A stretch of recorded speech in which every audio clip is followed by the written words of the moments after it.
Kalau landasan sosiologis, semua bangsa di dunia pasti mempunyai mekanisme untuk meningkatkan rasa cinta tanah air dan bela negaranya melalui pendidikan kewarganegaraan. Kalau di luar negeri mungkin namanya istilahnya civic education. Manifestasinya bisa bermacam-macam. Bahkan ada yang melalui wajib militer. Karena dasar hukumnya ada di pasal 30 tentang keamanan negara, bahwa setiap warga negara berhak dan wajib membela negara. Gitu ya. Jadi output mata kuliah kita ini sebenarnya meningkatkan rasa cinta tanah air, bela negara dan bangsa. Oke, lanjut ya. Itu output mata kuliah kita. Dulu memang di Undang-Undang Sikdiknas, mata kuliah kita sempat digabungkan materinya dengan Pancasila. Di surat keputusan Direktorat Jenderal Pendidikan Tinggi nomor 48 tahun 2006, kalau tidak salah. Itu digabung, di merger Pancasila dan kewarganegaraan. Saya pikir saudara-saudara juga di SD, SMP, SMA-nya kan juga yang ada PPKN ya, Pancasila dan Pendidikan Kewarganegaraan. Yaitu masih sisa-sisa Diknas Undang-Undang 20 tahun 2003. Jadi Pancasilanya direduksi ke dalam Pendidikan Kewarganegaraan, diintegrasikan. Oke. Itu positioning kuliah kita ya. Jadi tadi saya sudah ungkapkan dasar yuridisnya dan dasar sosiologisnya. Kalau filosofisnya tentu saja tadi saya sudah kemukakan juga pada saudara bahwa setiap negara pasti punya mekanisme untuk meningkatkan rasa cinta tanah air dan bela negara. Saudara jangan relaktan wajib militer loh. Semua negara maju itu pasti punya mekanisme wajib militer ya. Ya sekarang aja udah mulai terjadi degradasi. Korea Selatan ada itu. Terus Amerika ya, Inggris. Sekarang jadi fakultatif. Dulu anak-anak Korea itu ketika remaja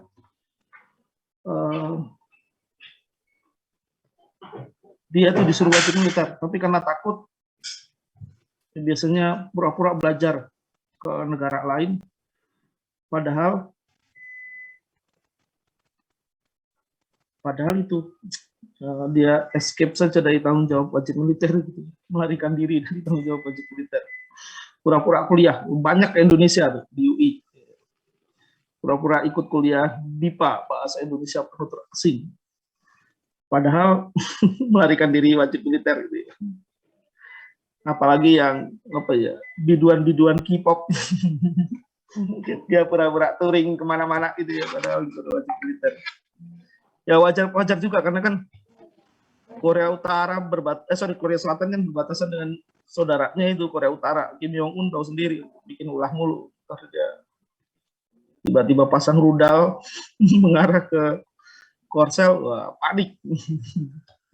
Jadi memang dibuat mekanisme. Oke, substansi kajian dari mata kuliah kita, pertama ya filsafat Pancasila, demokrasi Indonesia, negara dan konstitusi, rule of law dan HAM, lalu geopolitik dan geostrategi. Nanti silakan dibaca di e-book yang saya berikan ke Mbak Devi ya, Mbak Putri, nanti dibaca pelan-pelan gitu ya. Nanti minggu depan kalau ada hal-hal yang kurang jelas atau perlu didiskusikan, silakan disampaikan. Oke, soal filsafat Pancasila, saya perlu konfirmasi kepada saudara-saudara, apakah saudara-saudara pernah melihat fragmen lahirnya Pancasila?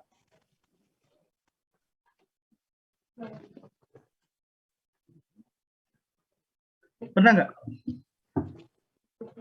Nanti saya kirim linknya ya ke Mbak Putri.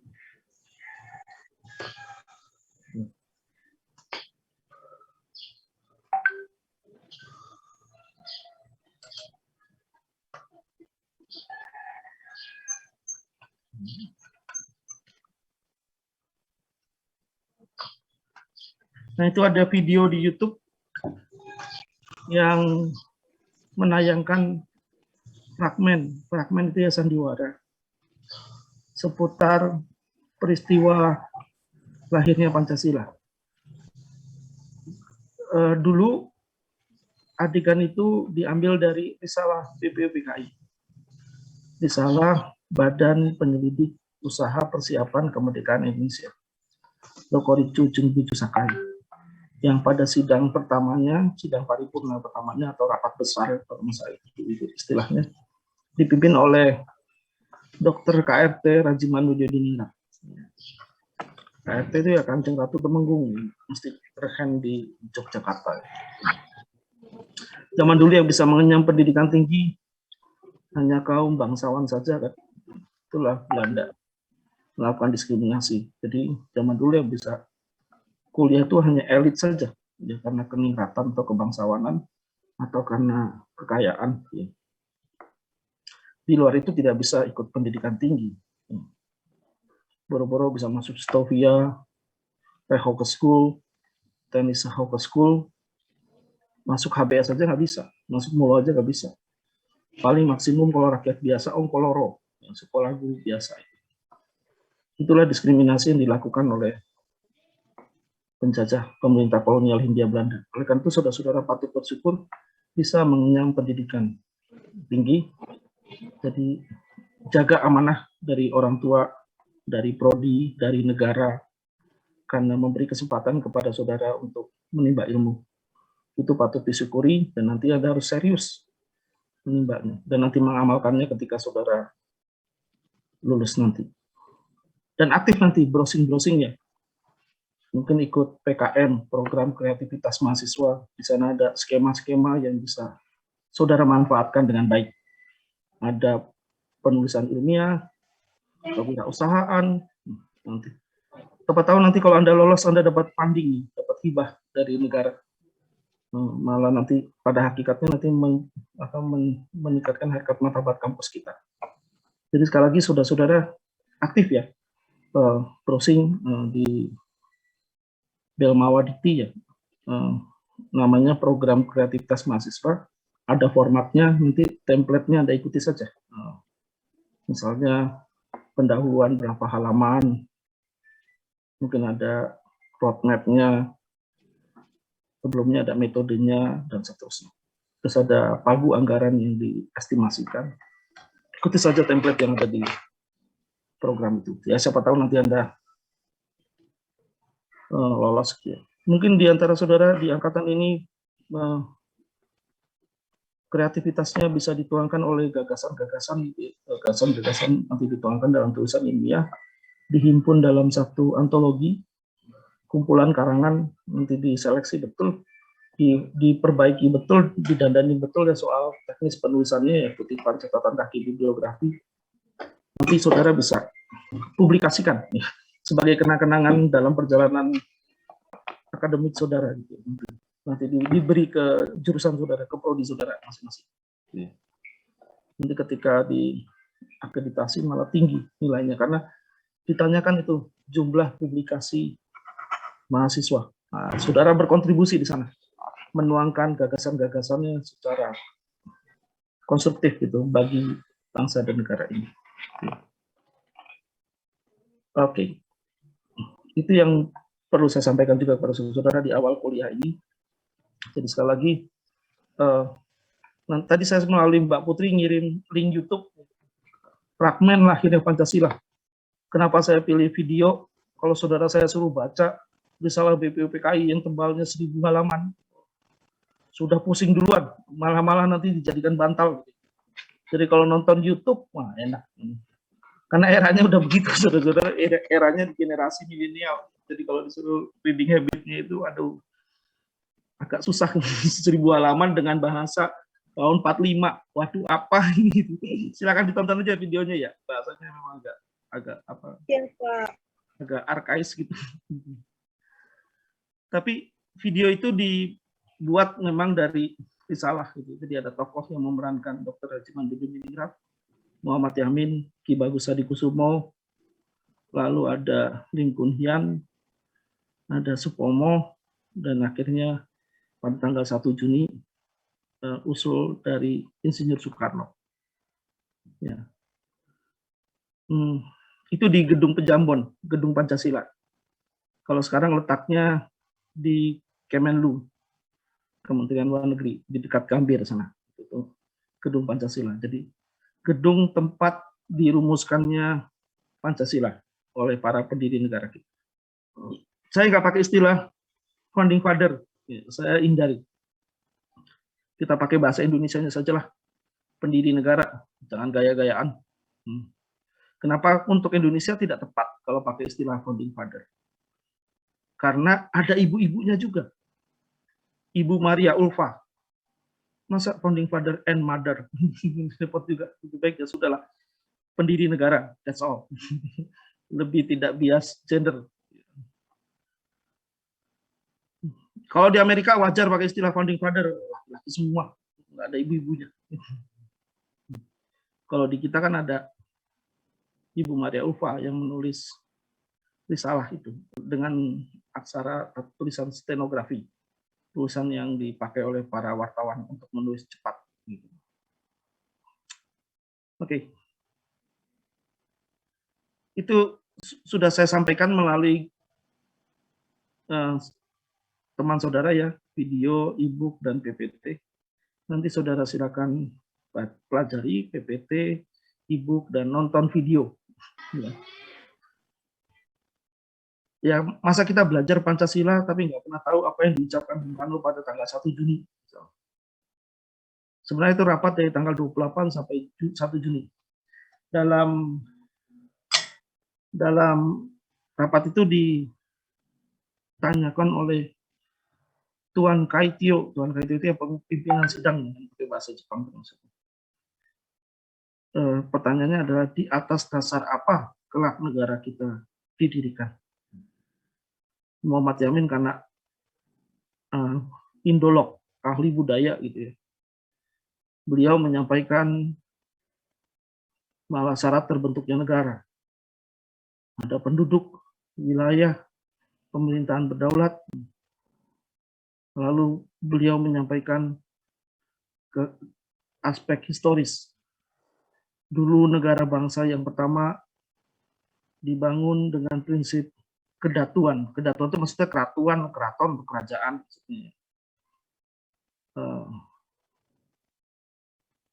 Maksudnya Majapahit, sistem keprabuan. Negara bangsa yang kedua Sriwijaya. Kemudian Majapahit dan Sriwijaya untuk maka kelak kita menjadikan bangsa yang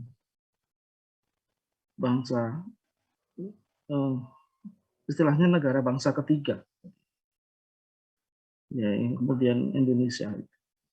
Jadi, tapi kemudian dijeda oleh Dr. Rajiman Bidiningrat, itu lain hari kita bicarakan. Apa sekarang yang menjadi dasarnya? Terus Ki Bagus Hadikusumo, karena beliau ketua PP Muhammadiyah pada masa itu, beliau menyarankan agar negara kita dibangun di atas prinsip-prinsip ajaran Islam. Gitu. Ya wajar, karena beliau tokoh Muhammadiyah pasti punya gagasan seperti itu. Dari kelompok-kelompok Islam lainnya pun begitu. Lalu kalau Profesor Supomo, beliau memetakan persoalan-persoalan bangsa yang mungkin sometimes hidden, sometimes manifest, yang sampai detik ini masih saja terjadi. persoalan pertama yang harus dipecahkan, kata Pak Supomo, hubungan antara agama dan negara. Jadi pilihannya antara negara agama, clerical state atau secular state, negara agama atau negara sekuler. Tapi para pendiri negara kita kemudian akhirnya mencukupkan diri pada gagasan negara berdasarkan ketuhanan yang Maha Esa. Itu ya. Lalu persoalan kedua yang muncul, kita ini negara kesatuan atau negara serikat. Negara kesatuan itu Eenstaat, negara serikat itu atau negara federasi itu Bondstaat, negara perserikatan. Tapi kita memilih negara kesatuan Republik Indonesia dengan otonomi di tingkat kabupaten kota. Itu yang kita putuskan. Nah, persoalan yang ketiga adalah sistem pemerintahan presidensial atau parlementer. Kita sekarang sistem pemerintahannya apa nih? Siap, izin menjawab presidensial, Pak. Oke, Mas Alfi ya? Mas Alfi Riyadi. Siap, iya Pak. Betul, kita memang sistem pemerintahannya presidensial. Ini presidensial atau presidennya sial? Aslinya presidensial, Undang-Undang 45 asli ya. Walaupun awal kita merdeka tahun 45 punya Undang-Undang Dasar 45 itu disahkan tanggal 18 Agustus 1945. Pada bulan November ketika kita menjelang pindah ibu kota negara ke Yogyakarta, Wakil Presiden Bung Hatta mengeluarkan maklumat nomor X. Bukan nomor 10 Romawi, tapi nomor X karena belum sempat dinomori. Tahun 45 atau 46 lupa saya. Terus mengubah, walaupun kita sistem pemerintahannya presidensial, tapi punya Perdana Menteri, Prime Minister, ya. Sahir, Ali Sosroamidjojo, Juanda, Perdana Menteri, Prime Minister. Bukan Perdana Menteri adanya di parlemen. Para menteri bertanggung jawab kepada Prime Minister. Kalau presiden hanya dijadikan simbol kepala negara, tapi bukan kepala pemerintahan. Ya wajar roda pemerintahan akhirnya dijalankan oleh Perdana Menteri. Yang namanya istilah Jerman itu Verfassung-Mandelung. Undang-undang dasar ngomong apa, tapi praktik ketatanegaraan seperti apa. Lalu itu berlangsung sampai tahun 59, 49 kita punya konstitusi RIS, ya, itu konstitusi diplomasi saja. Nanti ketika bicara demokrasi Indonesia saya jelaskan ya, bahwa sebenarnya roda pemerintahan sebelumnya itu dijalankan oleh Perdana Menteri, punya UDS, Undang-Undang Dasar Sementara, itu juga masih sama. Begitu tahun 59, Bung Karno mengeluarkan dekret, bentuk dekret sebenarnya kepres. Kalau dekret itu harus didukung oleh tentara, ya. Jangan coba dekret nggak didukung tentara, nanti diabaikan. Dulu almarhum Presiden Abdurrahman Wahid kan juga ketika mengeluarkan maklumat, beliau sempat tanya ke Panglima Pak Widodo AS dan Kepala Staf dan jajarannya, karena Pak Widodo nggak berani memutus sendiri, lalu beberapa Kepala Staf menolak untuk diberlakukannya dekret. Akhirnya Presiden Abdurrahman Wahid tidak mengeluarkan dekret tuh, maklumat saja, pengumuman. Yang namanya pengumuman didengar syukur, nggak didengar ya beliau pulang lagi ke Ciganjur. Kata beliau gitu aja kok repot.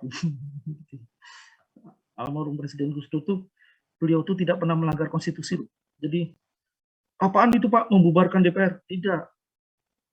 Gus Dur itu tidak membubarkan DPR, tapi hanya membekukan. Kalau membubarkan melanggar konstitusi, karena lembaga negara ditiadakan.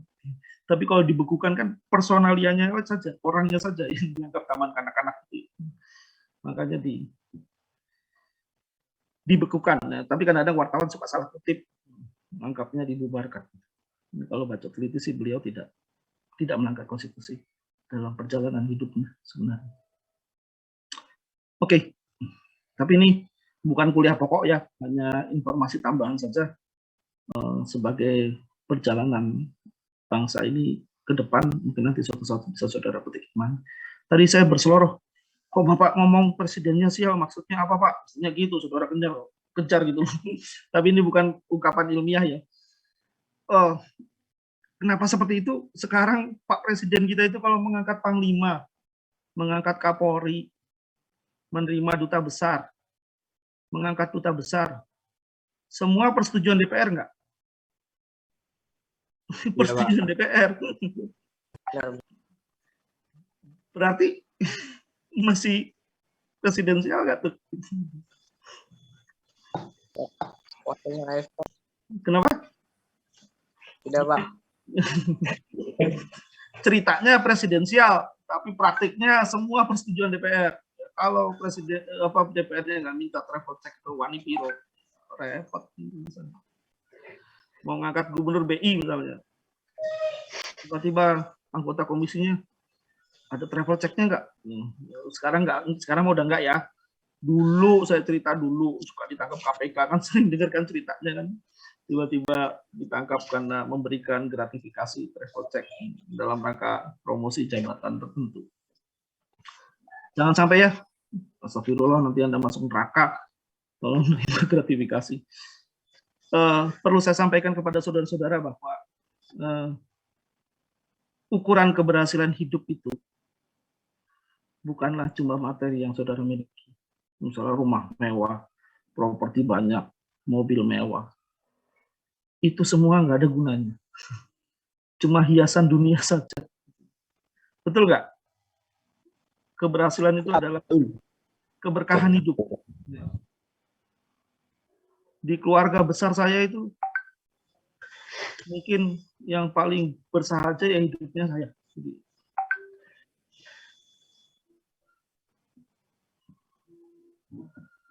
Sebentar ya, saya jawab telepon dulu ya, sebentar. Siap, baik ya Pak. Monggo. Siap, Pak. Siap, Pak. Siap, Pak.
Saya izin off cam ya.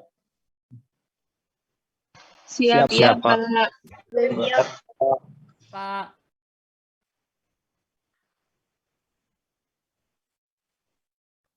Oke,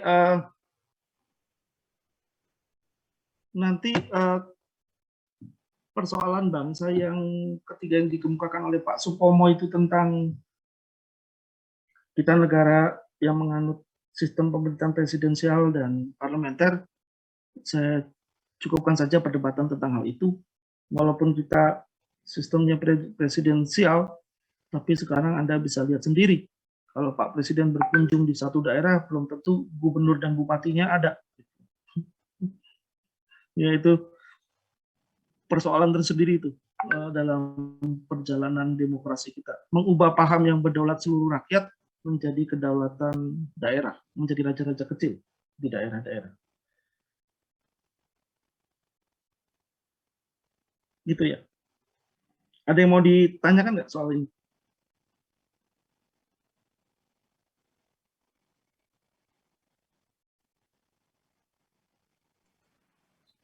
Ada yang mau ditanyakan nggak? Siap, tidak ada, Pak. Ya, tidak, Pak. Sudah jelas, Pak. Oke. Nah, pokok bahasan berikutnya sebenarnya setelah filsafat Pancasila itu identitas nasional. Identitas itu ciri yang melekat pada suatu bangsa dan tidak dimiliki oleh bangsa lainnya.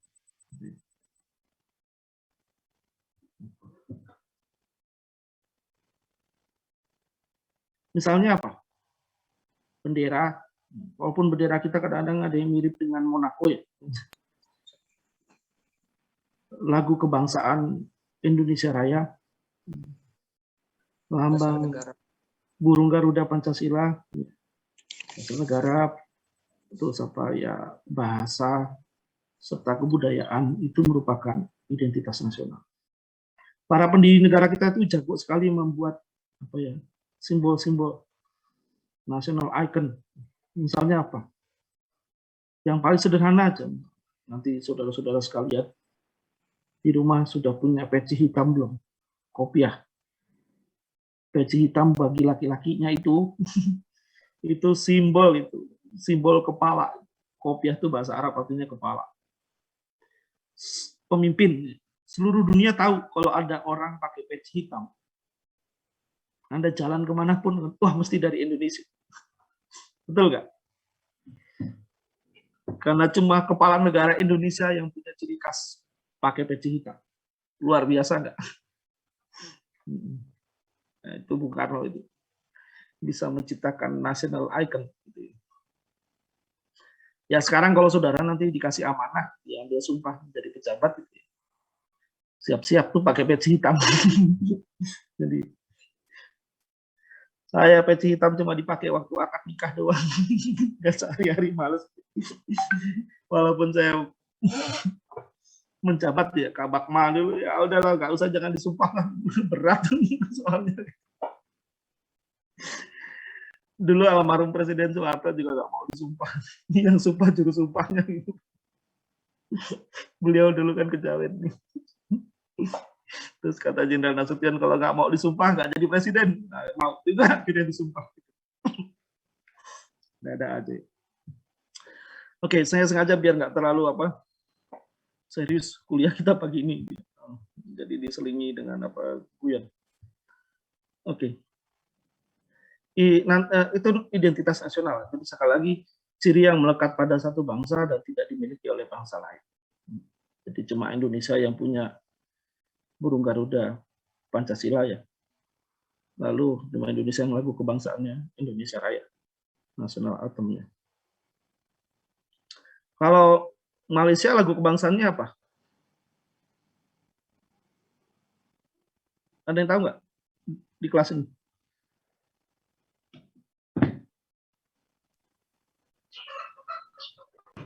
Izin, Pak. Yes. Maju negaraku, kalau nggak salah, Pak. Negaraku aja nggak pakai maju. Negaraku, Pak. Maksudnya gitu. Nanti di YouTube Anda dengar lagu kebangsaan negaraku ya, lagu negeri jiran itu. Nanti baru apa Anda bandingkan dengan lagu Terang Bulan karya Samsul Bahri. Ntar saya jelaskan ya. Sebentar, saya angkat telepon lagi nih.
Oke, lanjut ya. Sorry ini, aduh banyak sekali yang telepon. Teman-teman dari UGM yang senior, jadi uneasy feeling saya kalau reject. Takut kualat sama senior. Harus unggah-ungguh, harus dijaga kalau Jogja itu. Ampun saya. Saya dulu S1, S2-nya di UI, S3-nya di UGM. Jadi di samping ngajar ya, kerjaan saya sehari-hari jadi advokat. Tapi Anda jangan bayangkan advokat itu yang suka perlente gitu ya, kayak toko emas jalan, gitu. Mobilnya Ferrari gitu. Enggak lah, saya itu rakyat jelata. Jadi saya S1, S2, S3-nya hukum adat. Jadi lebih banyak berkecimpung di advokasi di masyarakat pencari keadilan. Jadi klien saya ya padamu negeri, lawyer fee-nya ya paling singkong, ubi, talas. Jadi ya agak beda setiap orang pilihan hidupnya ya. Gitu. Oke, saya lanjut saja. Soal identitas nasional saya pikir nanti silakan dibaca-baca ya. Secara garis besar, tadi saya sudah berseloroh. Coba Anda bandingkan lagu kebangsaan Malaysia Negaraku dengan lagu Terang Bulan karya Samsul Bahri. Karena sebenarnya komposer atau pencipta lagu Negaraku orang Indonesia namanya Samsul Bahri. Suatu ketika Malaysia menyelenggarakan kompetisi untuk lagu kebangsaannya. Malaysia kan merdeka diberi oleh Inggris kan. Pak Samsul Bahri ini ikut ya, berkontestasi, ternyata menang. Padahal lagu itu dulu dibuat dengan syair Terang Bulan. Oleh karena itu saudara-saudara jangan nyanyi lagu Terang Bulan di depan orang Malaysia. Mereka tersinggung.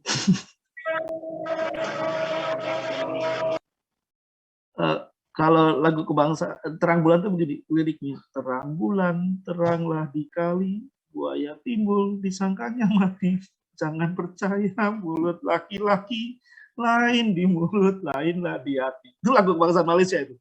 Jangan sampai dinyanyikan di depan orang Malaysia dia tersinggung. Itu lagu kebangsaan gue gitu.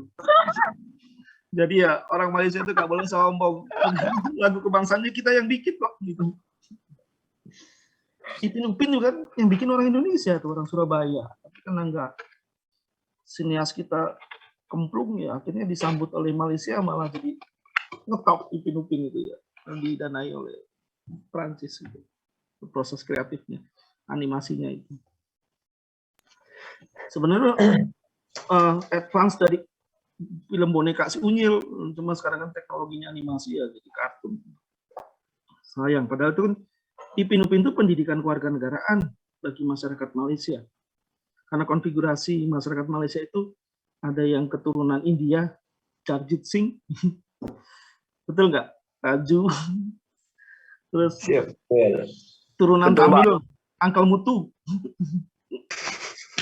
Meme, Meme yang Chinese, Iksan. Chinese. Terus Kan cantik. iya, Iksan itu, Iksan Ipin Upin Melayu dia. Dalam Angka mutu, Pak. Nah, itu Tamil dia, Ngeletong, Sri Wak. Lanka, India Selatan. India Ya kalau di Selatan. Malaysia kan itu konfigurasi etnisnya, betul. Kalau Indonesia rumit, 355 suku bangsa, rumit. Malaysia nggak banyak. Singapura kan mirip-mirip Malaysia. Karena dulu kan Singapura kan juga bagian dari Malaysia. Kemudian tahun 63 lepas dari Malaysia. Perdana Menterinya cewek loh, Muslim juga, hebat ya. Jadi Singapura itu minoritas pun bisa jadi pemimpin, betul nggak? Nggak seperti yang di di hoax-hoaxkan di Indonesia gitu. Karena warga netizen 62 plus itu agak gampang banget diprovokasi gini, karena literasinya terbatas. Gitu ya. Mestinya kalau saudara mendapat postingan berita yang viral, jangan percaya begitu saja, dicek lagi. Oke. Ada tanggapan sampai sini? Siap belum, Pak? Oke. Nanti pokok bahasan berikutnya setelah identitas nasional demokrasi. Demokrasi dari kata demos artinya rakyat, kratein artinya sovereignty atau kedaulatan. Jadi rakyat berdaulat. Fox sovereignty, Fox rakyat, sovereignty kedaulatan. Jadi demokrasi itu secara etimologi asal usul katanya artinya kedaulatan rakyat. Tapi kalau semua berdaulat kan menjadi chaos. Semua masih merasa berkuasa gitu ya. Nah, demokrasi itu akhirnya mempunyai dua makna. Yang satu substansial, yang kedua prosedural. Yang substansi pemerintahan dari, oleh, dan untuk rakyat. Kalau prosedural ada dua. Ada yang demokrasi langsung, direct demokrasi. Dulu demokrasi langsung itu dilaksanakan di negara-negara kota, city state ya, polybus di zaman Yunani. Tapi di zaman Romawi, karena wilayahnya luas, imperium, jadi tidak mungkin penyelenggaraannya dilaksanakan secara langsung. Akhirnya dipakailah dengan model demokrasi perwakilan, representatif demokrasi. Saya menggambarkan begini, imperium Romawi itu, wilayah kedaulatan Romawi, Masedonia itu, di zaman Alexander Agung atau Iskandar Agung, Zulkarnain, itu meliputi sebagian Eropa, Afrika Utara, Timur Tengah, bahkan sampai ke Afghanistan. Luas nggak? Luas. Coba Anda bayangkan kalau demokrasinya langsung pemilihan kepala negara. Babak belur nggak? Babak belur. Kalau negara kota gampang, misalnya Troya, Athena, Roma, kecil, satu kota doang, city state. Dia bisa memilih primus inter pares, siapa yang paling baik di antara mereka. Tapi kalau sudah Imperium Romawi, repot. Akhirnya apa? Demokrasinya diselenggarakan secara perwakilan. Biasanya para panglima perang di negara taklukan merangkap sebagai kepala daerah, sebagai perpanjangan tangan dari pemerintahan Imperium Romawi. Ada yang beragama Kristen nggak di kelas ini? Siap, ada Pak. Siap ada Pak. Andika, oke. Mbak Priscilia, Agatha, oke. Dan teman-teman yang lain. Ini mohon koreksi kalau saya salah.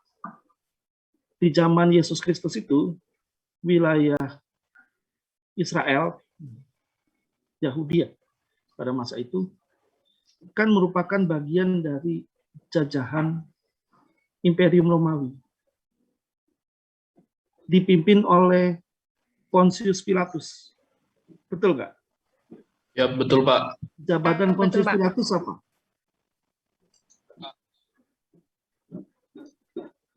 Gimana nih Bible-nya nih? Pontius Pilatus jabatannya apa?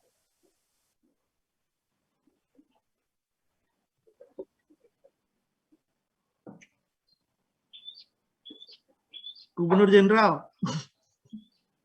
Benar nggak? Gubernur Jenderal Pontius Pilatus. Nanti dicek ya. Kan Yesus Kristus itu diadili, ceritanya begini, waktu malam menjelang Paskah, Paskah orang Yahudi, orang Yahudi ini sepakat mau mengangkat Yesus Kristus sebagai raja orang Israel. Sudah disiapkan tuh di kota Yerusalem, betul nggak penyambutannya? Tapi dikasih keledai. Ketika ini ceritanya mau merdeka nih Israel dari kekuasaan Imperium Romawi. Sudah disetting, didaulat untuk jadi raja orang Yahudi. Ternyata Yesus Kristus menolak. Betul nggak? Kerajaanku bukan dari dunia ini, tapi di sana. Wah, orang Yahudi merasa malu. Akhirnya ditangkap, diadili di hadapan Imam Agung Kayafas. Kayafas nggak bisa jawab, banding. Sampai akhirnya ke Pontius Pilatus sebagai penguasa daerah. Nah, Pontius Pilatus buang badan karena berbarengan pada masa itu hari Paskah orang Yahudi, ada tahanan yang mendapat amnesti. Kamu pilih mana? Barnabas atau Yesus? Orang Yahudi balik. Benar nggak? Akhirnya dibebaskan, kayak kebebasan apa? Barnabas salibkan dia. Benar nggak?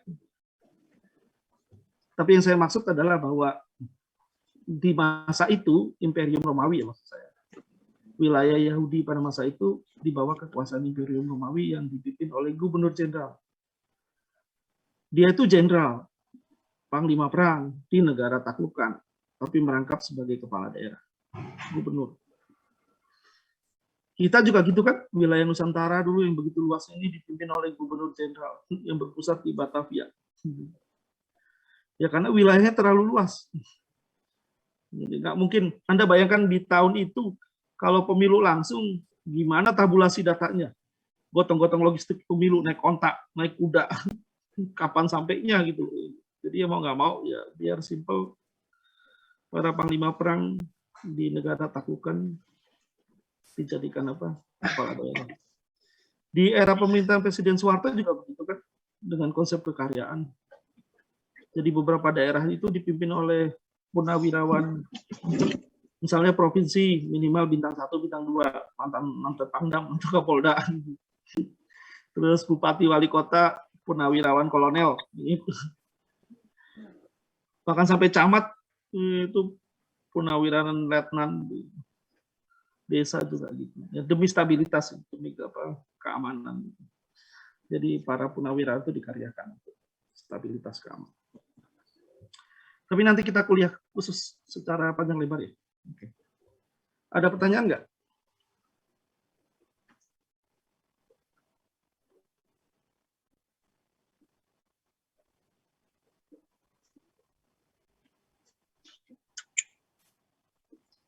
Ya, belum, Pak. Oke.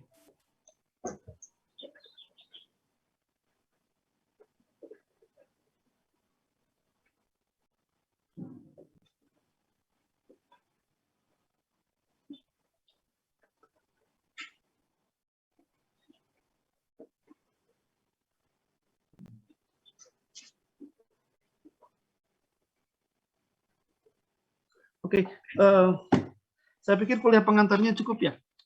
Nanti Anda sisanya dibaca dulu deh buku-bukunya, terus nonton filmnya ya. Nanti Iya, Pak. yang akan datang baru kita diskusi lebih lanjut. Saya cukupkan dulu kuliah pada pagi ini. Saya akhiri saja. Wabillahi taufiq wal hidayah. Wassalamualaikum warahmatullahi wabarakatuh. Selamat pagi, salam sejahtera bagi kita semua. Tetap sehat semua ya. Waalaikumsalam warahmatullahi wabarakatuh. Pak, selamat pagi. Terima kasih, Pak. Terima kasih, Pak. Boleh